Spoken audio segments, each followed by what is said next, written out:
আমি বরং আমার চাকরিটি ছেড়ে দিব, তবু দুর্নীতিকে প্রশ্রয় দিব না। এই বাক্য যদি আপনি ইংরেজিতে ট্রান্সলেট করতে চান, আপনাকে একটি স্ট্রাকচার ফলো করতে হবে।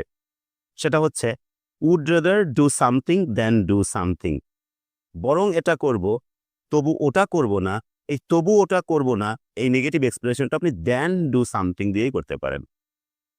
তাহলে আমি বরং আমার চাকরিটি ছেড়ে দিব, তবু দুর্নীতিকে প্রশ্রয় দিব না। I would rather quit my job than indulge in corruption. তবু দুর্নীতিকে প্রশ্রয় দিব না। ইন্ডালজ ইন যার অর্থ হচ্ছে প্রশ্রয় দেওয়া।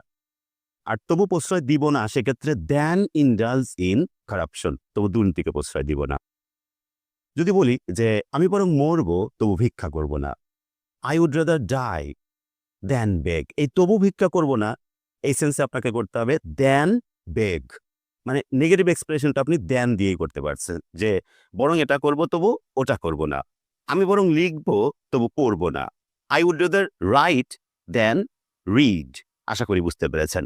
If you like this video, don't forget to share it. Thanks a lot for watching this video.